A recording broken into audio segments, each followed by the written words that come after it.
Hello student, good morning. कैसे हो आप? उम्मीद करते हैं कि आप अच्छे ही होंगे। हाँ, इससे पहले वाली वीडियो में हमने समकोण त्रिभुज के बारे में बता दिया था। समकोण त्रिभुज के अंतर्गत लंब क्या होता है, आधार क्या होता है, कर्ण क्या होता है, आप वो पहचानना सीख गए होंगे। यहाँ पर अब हम स्टार्ट कर रहे हैं पाइथागोरस प्रमेय। त्रिकोणमिति का टॉपिक पाइथागोरस प्रमेय, जीरो से हीरो की ओर आप चल रहे हैं। बेर को जीरो लेवल से पढ़ा रहे हैं, 100% आपकी त्रिकोणमिति फिनिश हो जाएगी।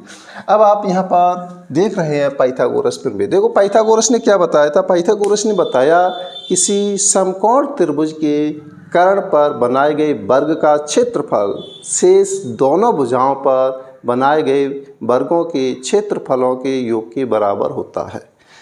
तो यहाँ पर देखिए, ये समकोण त्रिभुज है।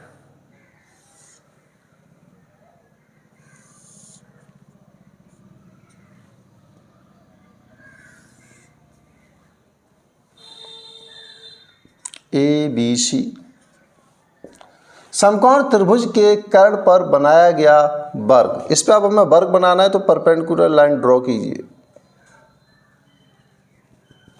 परपेंडिकुलर लाइन ड्रॉ कर रहे हैं और हम क्या बनाने की कोशिश कर रहे हैं, एक वर्ग बना रहे हैं हम।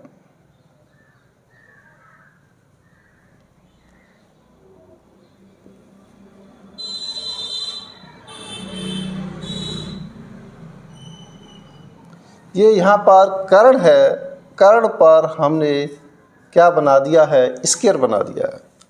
अब यहाँ पर स्क्वायर बनाइए।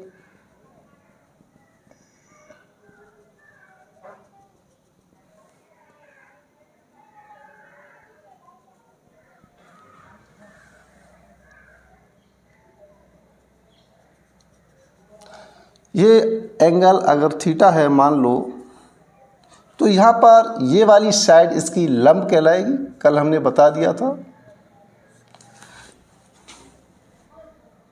इस पर भी स्क्वायर बनाते हैं।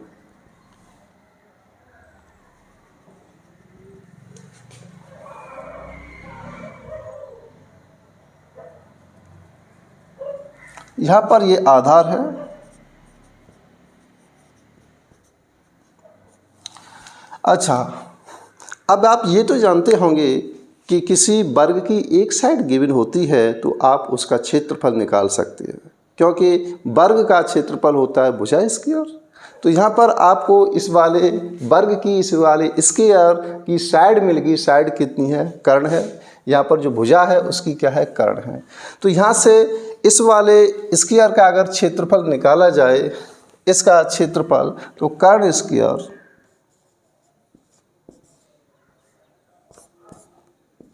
भुजा स्क्वायर हो गया। ये पाइथागोरस ने बताया था किसी समकोण त्रिभुज के कर्ण पर बनाए गए वर्ग का क्षेत्रफल हो गया।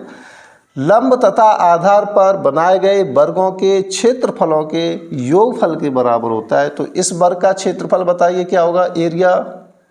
इसका एरिया होगा साइड स्क्वायर, इसका मतलब लंब स्क्वायर, प्लस इस स्क्वायर का आपको एरिया निकालना है तो क्या होगा? आधार स्क्वायर।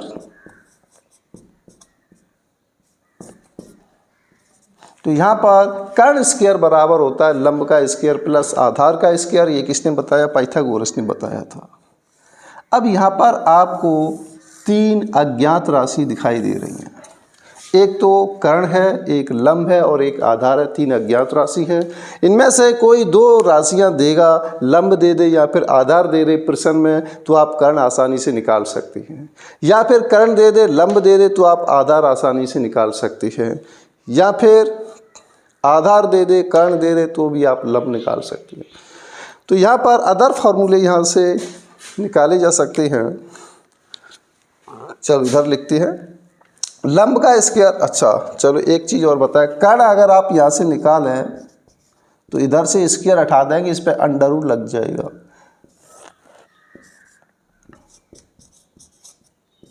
लंब का स्क्वायर प्लस आधार का स्क्वायर,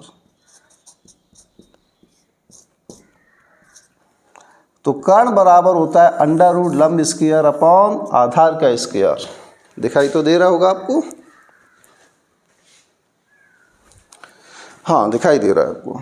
तो कर्ण इक्वल टू अंडर रूट लंब का स्क्वायर प्लस आधार का स्क्वायर। अगर आपको यहाँ से लंब निकालना है, थोड़ा आप शॉर्ट लिखते हैं, लंब इक्वल टू आ जाएगा यहाँ से, इसका क्या है, पक्षांतरण कीजिए, कर्ण स्क्वायर माइनस आ जाएगा आधार का स्क्वायर, आधार को इधर ले आइए क्योंकि हमें लंब चाहिए, तो लंब स्क्वायर इक्वल टू आएगा कर्ण का स्क्वायर माइनस आधार का स्क्वायर, इधर से स्क्वायर हटाएंगे तो अंडर रूट लगा दिया, कर्ण का स्क्वायर माइनस आधार का स्क्वायर।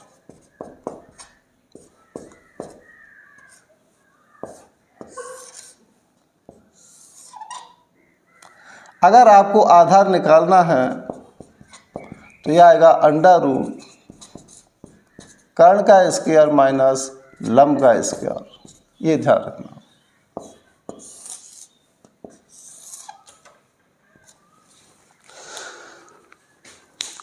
तो यहाँ पर आपको देखो लर्न करने वाली बात है, दोनों फॉर्मूलों में कर्ण में से घटता है। कर्ण यहाँ पर बड़ी साइड होती है, किसी समकोण ट्रायंगल में सबसे बड़ी साइड होती है कर्ण, हाइपोटेनियस सबसे बड़ी साइड होती है, तो बड़ी साइड के स्क्वायर में से ही घटाई जाती है आधार और लंब। अगर आपको लंब निकालना है तो आधार घट जाएगा, अगर आपको आधार निकालना है तो क्या घट जाएगा, यहाँ पर लंब घट जाएगा। इस तरीके से आपको दिखाई दे रहा होगा। हाँ, एक बात और बता दें, देखो मैं थोड़ा सा क्या है डीपली पढ़ाता हूँ बच्चों को, तो डीपली से क्या है, किसी भी टाइप का क्वेश्चन बनता है तो वह आपसे बचेगा नहीं। 10th क्लास का जो सिलेबस है आरबीएसई वाला, अधिकतर क्वेश्चन बुक में से ही आते हैं, लेकिन सीबीएसई के अनुसार कुछ क्वेश्चन क्या है बन कर के आते हैं। यहाँ से आगे आप कम्पिटिटिव लेवल की तैयारी करें तो उसमें भी क्वेश्चन क्या बन के आती है, तो दिमाग का डेवलपमेंट होना बहुत ज़रूरी है। दिमाग डेवलपमेंट आपका तभी होगा जब आपको डीपली नॉलेज होगी, एक एक बात आपको क्लियरिटी के साथ पता होगा। समझ आई बात? इसलिए मैं थोड़ा सा डीपली पढ़ाता हूँ, क्योंकि आप कम्पिटिटिव एग्ज़ाम भी क्वालिफाई कर सकें आगे चल कर के, आपको किसी प्रकार की कोई परेशानी नहीं आए, आपको ऐसा लगे कि हाँ हमको किसी एक अच्छे गुरु ने पढ़ाया था। हाँ चलो आगे चलते हैं। तो यहाँ पर लंब आ गया, आधार आ गया। एक एग्जाम्पल देते हैं,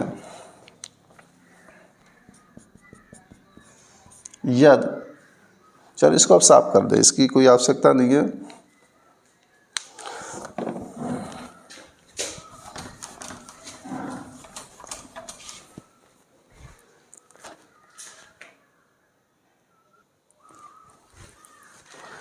यहाँ पर मैंने ये क्वेश्चन लिख दिया है, बहुत ही सरल क्वेश्चन है, आप कर सकते हैं, कोई बच्चा कर सकता है। यदि किसी समकोण त्रिभुज में कर्ण बराबर 5 मीटर तथा आधार बराबर 3 मीटर हो तो लंब का मान क्या होगा। देखो छोटे क्वेश्चन कर रहे हैं तभी आप बड़े कर पाएंगे, इससे बाद में एक अच्छा क्वेश्चन निकाल के दूंगा आपको। यहाँ से दिया क्या है, आप इस तरीके से लिखेंगे, दिया है कर्ण बराबर 5 मीटर, आधार equal to 3 metre, hypotenuse 5 metre, base दिया है 3 मीटर। तो भाई ट्रायंगल मेथड से ये साइड कितनी है 5, ये वाली साइड कितनी आधार, चलो इसे मान लो आधार 3 मीटर, हमें ये साइड निकालनी है इसकी लंब ABC। तो यहाँ पर लंब आ जाएगा अंडर रूट कर्ण का स्क्वायर माइनस आधार का स्क्वायर। इसको सॉल्व करते हैं, 25 minus 9 equal to under root 16 बराबर आ जाएगा 4, तो 4 मीटर हो जाएगी। लंब की वैल्यू आ गई यहाँ पर, लंब बराबर होता है कर्ण का स्क्वायर, कर्ण का स्क्वायर माइनस आधार का स्क्वायर। यहाँ कर्ण कितना है 5 का स्क्वायर, आधार कितना है 3 का स्क्वायर, तो under root 25 minus 9 under root 16 equal to 4 metre आ जाएगा। तो यहाँ पर हमने इसको सॉल्व कर दिया था। ये ट्रायंगल बना करके यहाँ पर डिनोट किया जा सकता है, प्रदर्शित किया जा सकता है कि यहाँ पर जो लंब है इसकी वैल्यू ये प्राप्त होगी। ऐसे भी आप निकालना सीखें। जब हम निष्पत्ति निकालेंगे, ट्रिगोनोमेट्रिक रेशो निकालेंगे, तो ट्रायंगल बना करके हम जल्दी से आंसर प्राप्त करने की कोशिश करेंगे। अब एक अच्छा क्वेश्चन देते हैं आपके लिए, आप इसे सॉल्व करके दिखाइए। कुछ नहीं है उसमें भी इसी टाइप से आपको निकालना है।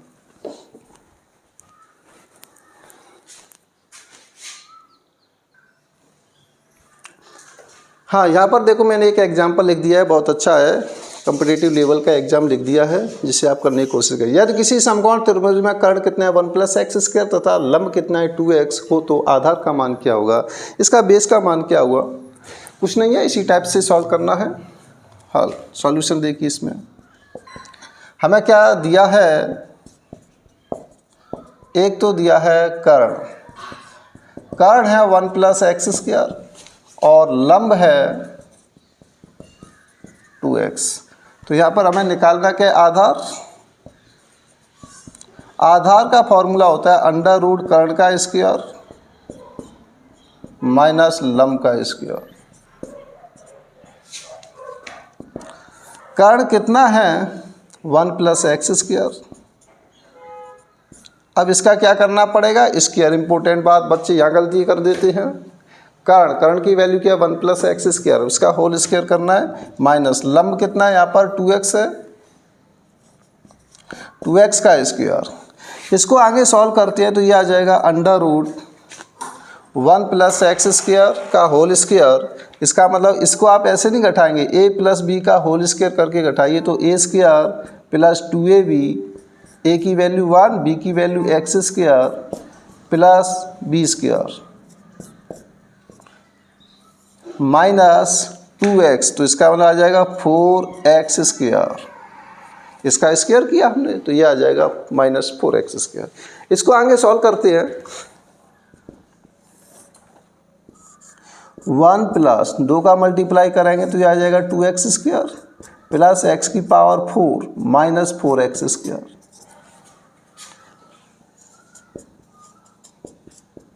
आधार इक्वल टू, हाँ पॉज करके आप इसे क्या है सॉल्व करने की कोशिश करें, नहीं तो मैं तो इसे सॉल्व करा रहा हूँ आपको। तो यहाँ से आगे इसको हम सॉल्व करने की कोशिश करते हैं तो इक्वल टू आएगा अंडर रूट, देखो यहाँ पर है प्लस का 2x², यहाँ पर माइनस का 4x², तो 2x² माइनस 4x², माइनस के 4 प्लस के 2 तो माइनस के 2 बचेंगे, -2 आप यहाँ लिख सकते हैं 1 माइनस 2x² प्लस x की पावर 4, ये बचा है। तो आप इसको ऐसे लिख सकते हैं, आधार equal to under root a² minus 2ab plus b², a² minus 2ab plus का b², तो इसको आप लिख सकते हैं 1 माइनस x² का होल स्क्वायर। ये यहाँ पर पॉजिटिव संख्या आनी चाहिए, 1 माइनस x² का क्या आ जाएगा, मॉडुलस आ जाएगा। तो इस तरीके से आपने यहाँ पर आधार निकाल दिया। मॉडुलस इसलिए लगा दिया क्योंकि पॉजिटिव संख्या आती है वर्गमूल से बाहर, इसलिए हमने इस पर मॉडुलस लगा दिया। तो आधार आ गया। तो इस तरीके से कॉम्पिटिटिव एग्जाम लायक ये क्वेश्चन बन गया था। प्रत्येक पॉइंट पर कॉम्पिटिटिव एग्जाम आपके लिए तैयार है, तो इसीलिए कॉन्सेप्ट क्लियर होंगे तभी आप इनको सॉल्व कर सकते हैं। हाँ नेक्स्ट,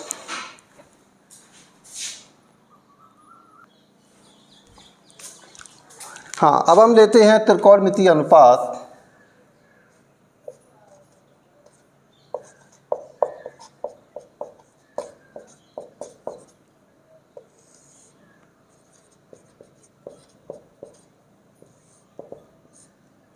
ट्रिगोनोमेट्रिक रेशो इंग्लिश में भी लिख लो।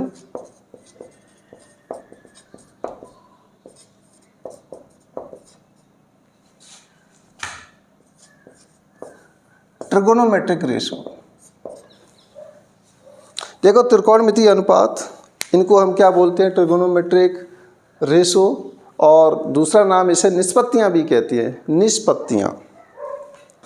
हाँ तो यहाँ पर देखो क्या है, कोई भी ट्रायंगल होता है, समकोण ट्रायंगल, रेक्टेंगल ट्रायंगल है, तो उसमें भुजाओं का एक दूसरे में भाग लगाया गया था। कर्ण में आधार का भाग, लंब में आधार का भाग, या फिर लंब में कर्ण का भाग, आधार में कर्ण का भाग। इस तरीके से भाग लगाने पर जो रेशो प्राप्त हुआ था उस रेशो का नाम दिया गया था त्रिकोणमितीय अनुपात। तो त्रिकोणमितीय जो अनुपात है किस तरीके से आते हैं, तो यहाँ पर ये मूल रूप से त्रिकोणमेट्रिक रेशो होते हैं, त्रिकोणमितीय अनुपात होते हैं, वो 3 होते हैं। तो देखिए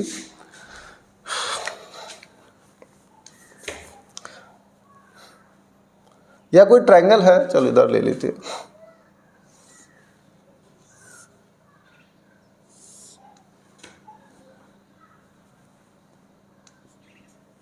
ABC।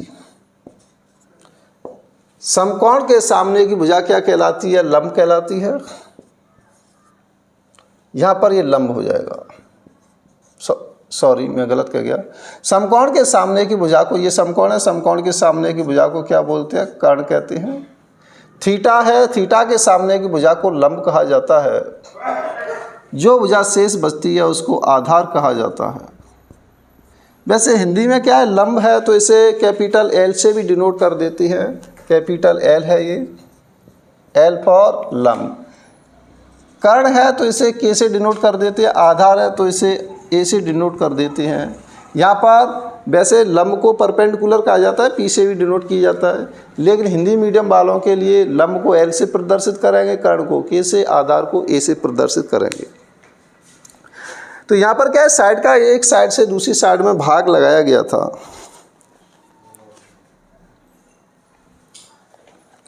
तो कॉड थीटा के लिए आप पहचानते हैं कि लंब क्या है? ये वाली साइड। कॉड थीटा के लिए आप पहचान रहे हैं इस वाले एंगल के लिए।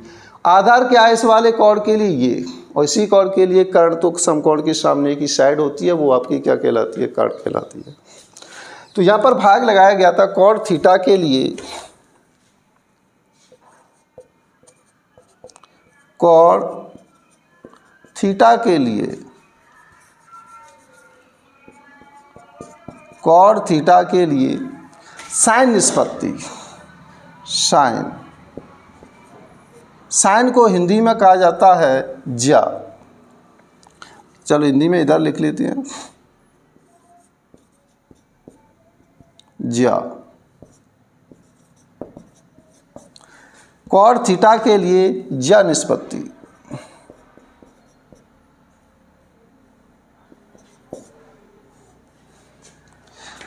इसे हम संक्षेप में कहते हैं साइन थीटा।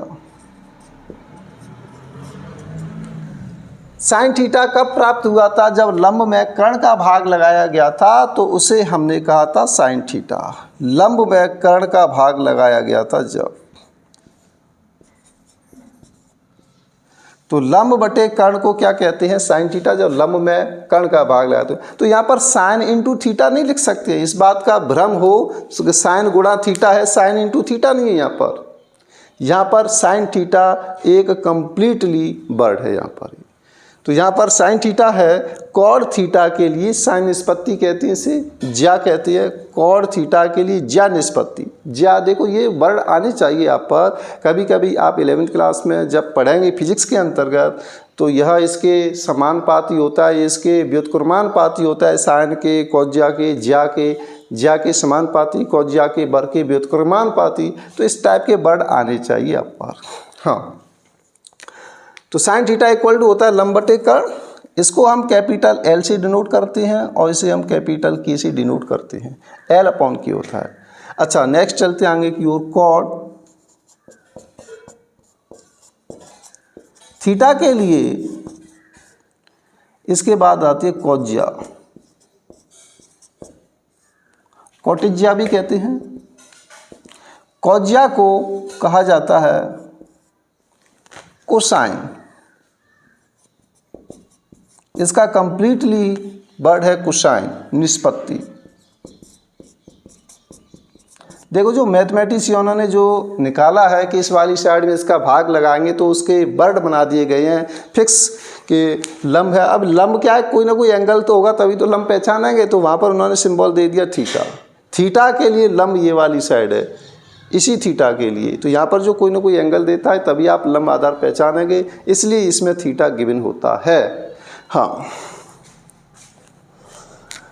कॉड थीटा के लिए कॉज्या निष्पत्ति, इसको संक्षेप में कोसाइन, कोसाइन है, कोसाइन को संक्षेप में कहती है cos, cos theta. Cot theta के लिए कॉस निकाल रहे हैं।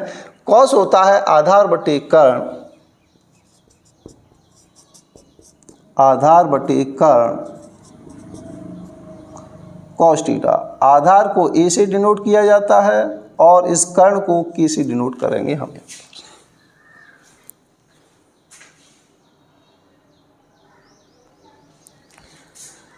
हाँ, इससे आगे और चलते हैं। कॉड थीटा के लिए कॉज्या निष्पत्ति हो गई और कॉड थीटा के लिए स्पर्शज्या निष्पत्ति देखते हैं। कॉड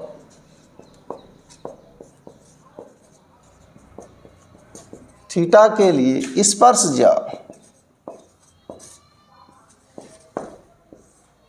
स्पर्शज्या को इंग्लिश में कहा जाता है टेंजेंट।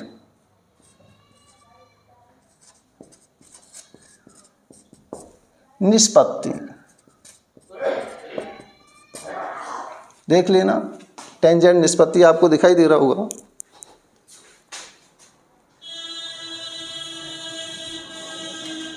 हाँ, तो टेंजेंट निष्पत्ति इसको हम बोलेंगे टेन थीटा। संक्षेप में टेन थीटा होता है जब लंब में आधार का भाग लगाया गया था, उसे हम कहते हैं टेन थीटा। तो लंब बटे आधार,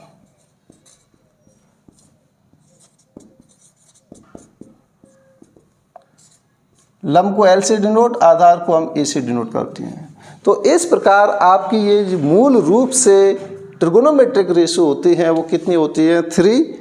अब 3 रेशो जो अन्य प्राप्त हुए थे इनकी रेसिप्रोकल से प्राप्त हुए थे, व्युत्क्रम से प्राप्त हुए थे।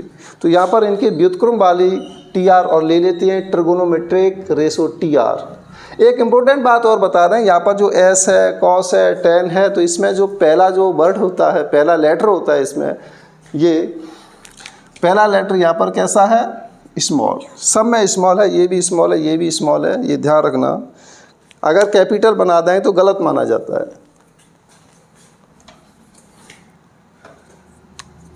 हाँ, इससे आगे चलते हैं। कॉड थीटा की लिए स्पर्शज्या की व्युत्क्रम निष्पत्ति आपको दिखाई दे रहा होगा, एक बार चेक कर लें। कॉड थीटा के लिए, अच्छा चलो ठीक है, अभी करा देंगे। एक बात और बतानी, लाल बटे कक्का वाला फॉर्मूला रह गया है, मेरे दिमाग में चलता रहता है, कोई चीज़ छूट नहीं जाए। कॉड थीटा के लिए स्पर्शज्या की व्युत्क्रम निष्पत्ति, व्युत्क्रम इसे बोलते हैं कोटेजेंट निष्पत्ति। इसे संक्षेप में कहा जाता है कॉट थीटा। इसका व्युत्क्रम कर दो तो आधार बटे लंब, आधार को A से डिनोट किया जाएगा, इसे L से, कॉट थीटा हो गया। इसके बाद लेते हैं कॉट थीटा के लिए स्पर्शज्या का व्युत्क्रम हो गया। इसके बाद हम लेते हैं कॉसज्या।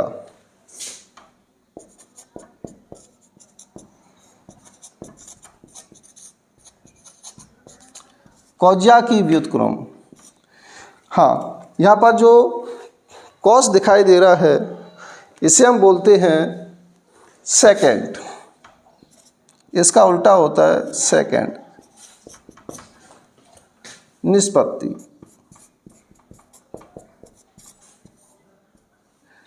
इसे संक्षेप में सेक थीटा से डिनोट करेंगे। सेक थीटा, इसका उल्टा करना है तो कर्ण कहाँ चला जाएगा? ऊपर, और आधार कहाँ जाएगा? नीचे आ जाएगा। तो कर्ण बटे आधार, कर्ण अपॉन आधार, ये होता है सेक थीटा का फॉर्मूला। एक और रह गया यहाँ पर कॉड थीटा के लिए, कॉड थीटा के लिए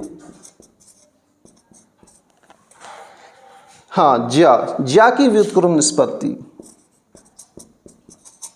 ज्या की व्युत्क्रम निष्पत्ति। ज्या का व्युत्क्रम क्या कहलाता है? इसे हम बोलते हैं कोसेकेंट। कोसेकेंट, इसे संक्षेप में कोसेक थीटा लिखा जाता है। हाँ, इसका उल्टा करना है तो कर्ण बटे लंब,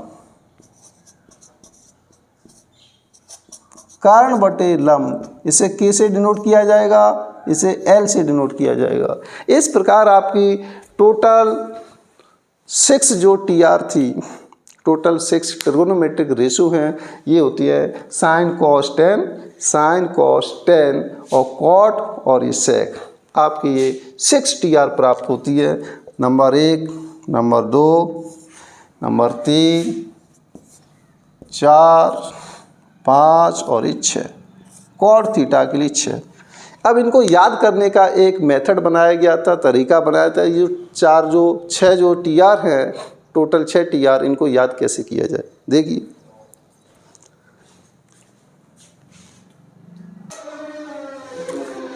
हाँ, यहाँ पर इनको याद करने की ट्रिक बनाते हैं। याद करने की ट्रिक बनाई गई है, मेरे द्वारा नहीं बनाई, ये तो शुरुआत से चली आ रही है ट्रिक। तो इधर देखिए क्या ट्रिक बनाई गई है। लाल बटे कक्का, लाल बटे कक्का, इसको कहा जाता है साइन थीटा, इसको कहा जाता है कॉस थीटा और इसको कहा जाता है टेन थीटा। तो आपकी जो 3 TR है मुख्य रूप से साइन कॉस टेन, तो साइन थीटा होता है लंब बटे कर्ण, कॉस थीटा होता है आधार बटे कर्ण, टेन थीटा होता है लंब बटे आधार। इस तरीके से इनकी व्युत्क्रम TR निकाल दिए तो टेन का व्युत्क्रम कॉट होता है, कॉट हो जाएगा आधार बटे लंब। कॉस का व्युत्क्रम क्या होता है, सेक थीटा होता है, सेक, तो ये क्या हो जाएगा कर्ण बटे आधार। साइन का व्युत्क्रम क्या होता है, साइन का व्युत्क्रम होता है कर्ण बटे लंब। तो यहाँ पर जो व्युत्क्रम वाली TR थी, एक बार पुनः इनको हम देख लेते हैं।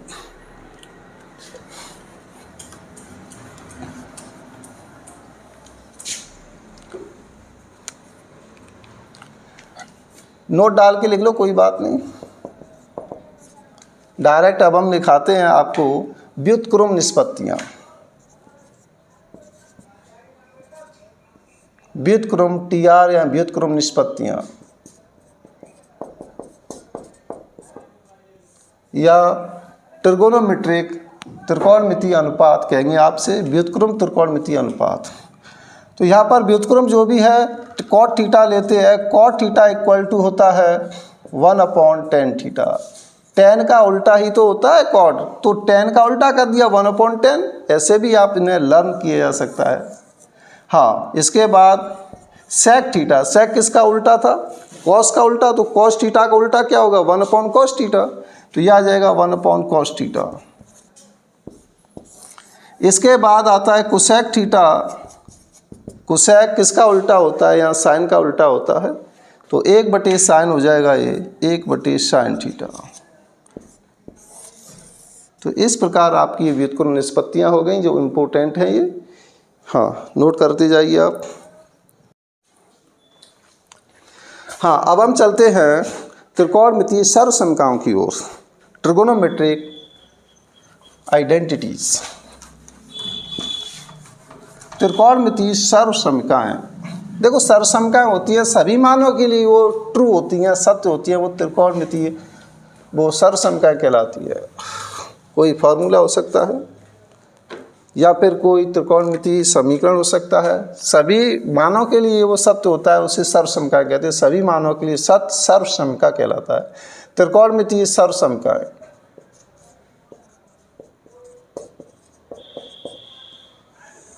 हाँ, ट्रिगोनोमेट्रिक आइडेंटिटीज।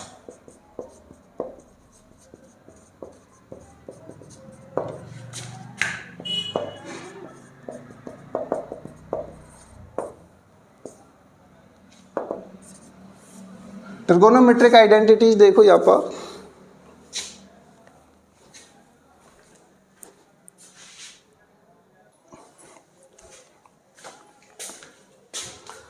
हाँ, ट्रिगोनोमेट्रिक आइडेंटिटीज में आप जानते हैं देयरफॉर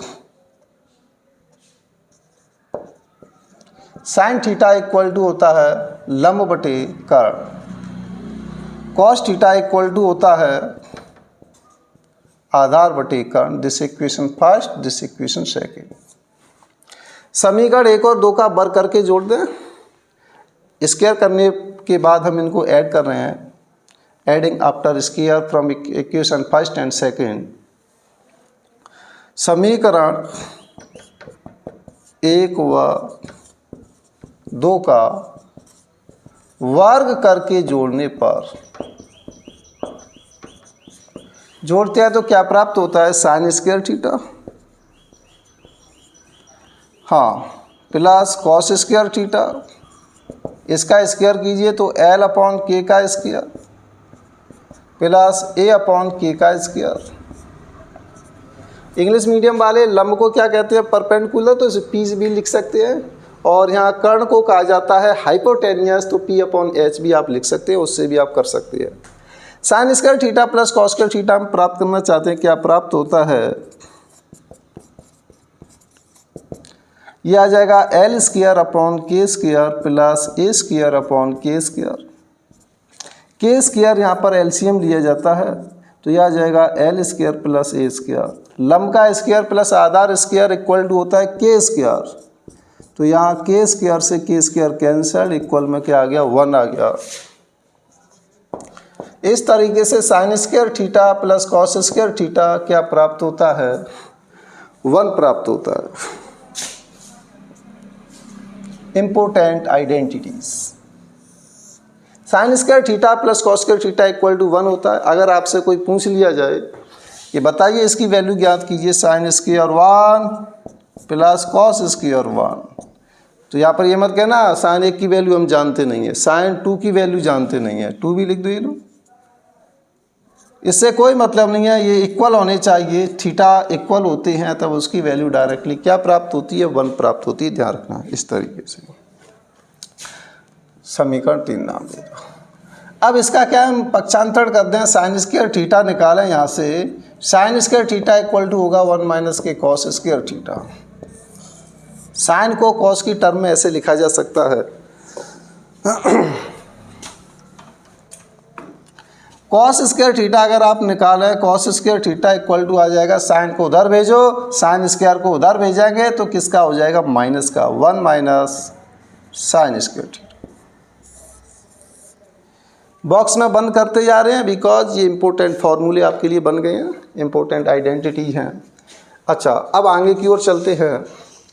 यह समीकरण 3 के दोनों पक्षों में हम कितने का भाग लगा दें,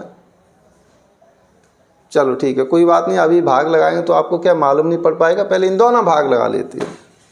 समीकरण 1 में 2 का भाग लगा लेते हैं। समीकरण 1 में समीकरण 2 का भाग लगाने पर,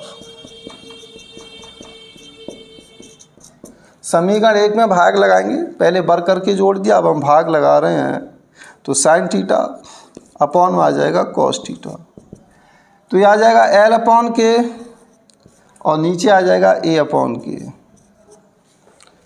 से के कैंसल यहाँ पर, तो sine theta upon cos theta equal to, sorry इसी को यही लिखेंगे, sine theta upon cos theta. यहाँ पर क्या बचा, L अपॉन A, और L अपॉन A लंब बटे आधार क्या कहलाता है, टेन थीटा कहलाता था। ये जो रेशो प्राप्त हुआ इसको हम क्या कहते थे, टेन थीटा, तो sine theta upon cos theta equal to आ गया टेन थीटा। ये इम्पोर्टेंट निकल के आया TR, sine theta upon cos theta equal to tan theta. हाँ, तो यहाँ से टेन थीटा का फॉर्मूला बन के तैयार हो गया, sine theta upon cos theta. Hence tan theta equal to sine theta upon cos theta. अगर इसका उल्टा कर देंगे तो क्या प्राप्त होता है, कॉट। इसका उल्टा कर दो, इसका उल्टा करेंगे तो ये आएगा 1 अपॉन टेन थीटा। दोनों साइड का व्युत्क्रम कर रहे हैं हम, तो इधर का उल्टा ये हो गया, इसके बटे में 1 लगा लेंगे तो इसका उल्टा हो जाएगा, 1 ऊपर टेन नीचे, कॉस ऊपर साइन नीचे। अब 1 बटे टेन क्या होता है, cot. Cot theta equal to होता है cos theta upon sine theta. Important identities. इस तरीके से आपके फॉर्मूले प्रूफ हो रहे हैं। टेन थीटा का फॉर्मूला होता है साइन कॉस की टर्म में sine theta upon cos theta. Cot theta का फॉर्मूला होता है cos theta upon sine theta. हाँ, नेक्स्ट आगे की ओर चलते हैं। समीकरण 3 के दोनों पक्षों में हम भाग लगाते हैं साइन स्क्वायर थीटा का। समीकरण 3 के दोनों पक्षों में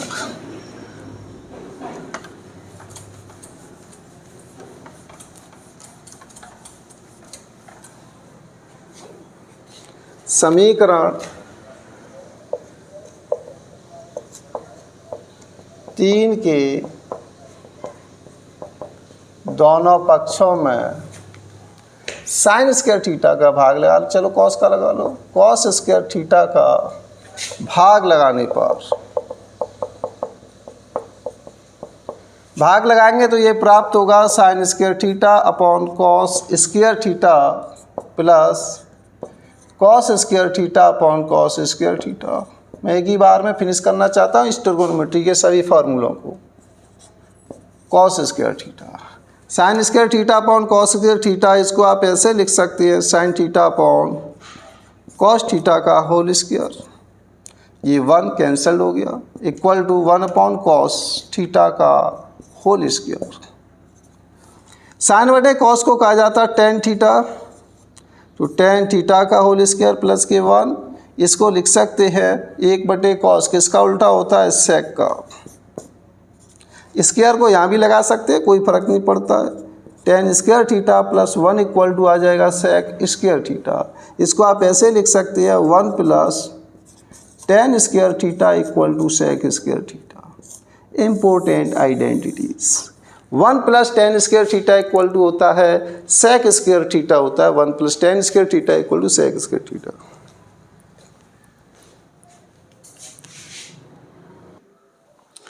हाँ, यहाँ पर अब हम इसका पक्षांतरण और कर लेते हैं। टेन स्क्वायर थीटा को उधर भेज दें तो सेक स्क्वायर थीटा माइनस 1, इसको ऐसे भी लिखा जा सकता है, या sec square theta minus 1 minus tan square theta equal to 1, ऐसे भी लिखा जा सकता है इसे। Sec square theta minus tan square theta equal to 1। यहाँ से इंपॉर्टेंट आइडेंटिटी और प्राप्त होती है। A square minus B square का फॉर्मूला लागू हो रहा है। Sec theta minus tan theta into sec theta plus tan theta equal to 1। तो यहाँ से आ जाएगा sec theta minus tan theta equal to होता है 1 upon sec theta plus tan theta. ये प्राप्त होगा। ये ध्यान रखना, ये दोनों कैसे होते हैं, रेसिप्रोकल होते हैं, दोनों एक दूसरे के व्युत्क्रम होते हैं। Sec theta minus tan theta और sec theta plus tan theta. एक क्वेश्चन आया था, जैसे कॉम्पिटिटिव एग्जाम की बात कर रहे हैं, if sec theta minus tan theta equal to 4 then find the value of sec theta plus tan theta. इसकी वैल्यू बतानी है। तो बच्चे इसमें कन्फ्यूज हो गए कि किस तरीके से इसको सॉल्व करें। कुछ नहीं होता है, ये इसका क्या करना, उल्टे होते हैं एक दूसरे के। इसका उल्टा कर दो, 1/4 आ जाएगा। तो यहाँ पर आप निकाल सकते हैं sec theta plus tan theta equal होता है 1 upon sec theta minus tan theta. इसकी वैल्यू गिवन है, कितनी है 4, तो 1/4 इसका आंसर आ जाता है इस तरीके से। तो ये चीज़ें क्या आनी चाहिए। ये वाला फॉर्मूला है, महत्वपूर्ण रिजल्ट यहाँ से प्राप्त हो गया। ये very very most important for competitive level. Class 10th में तो आप ये वाला ओनली याद कर लो, कोई दिक्कत नहीं है। एक ये वाला और एक ये वाला। आगे की ओर चलते हैं। समीकरण 3 के दोनों पक्षों में हमने कॉस के थीटा का भाग लगाया था। अब हम साइन के थीटा का भाग लगाते हैं। समीकरण 3 के दोनों पक्षों में साइन स्क्वायर थीटा का भाग लगाते हैं।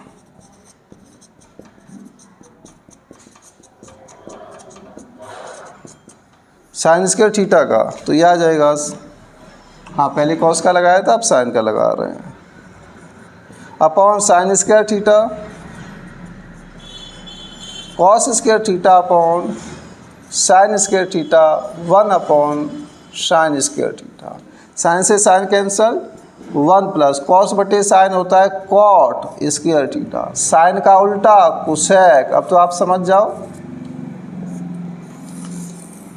1 plus cot square theta equal to होता है कोसेक स्क्वायर थीटा। इम्पोर्टेंट, यहाँ से ये आइडेंटिटीज प्राप्त हुई है। कॉट स्क्वायर को साइड में ले जाइए तो यह आ जाएगा कोसेक स्क्वायर थीटा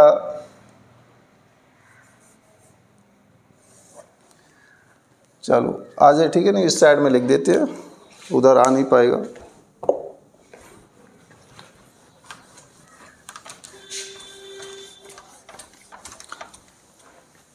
फार्मूला को लर्न करते रहना, जो बॉक्स में बंद है उनको आप लर्न कर लो, कोई बात नहीं है।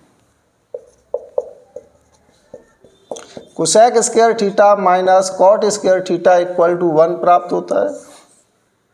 इसमें A square minus B square का फॉर्मूला लगा दें, कोसेक थीटा माइनस के cot theta into cosec theta plus cot theta equal to 1। यहाँ से आप cosec theta minus cot theta की वैल्यू निकालें तो 1 upon cosec theta plus cot theta, ये प्राप्त।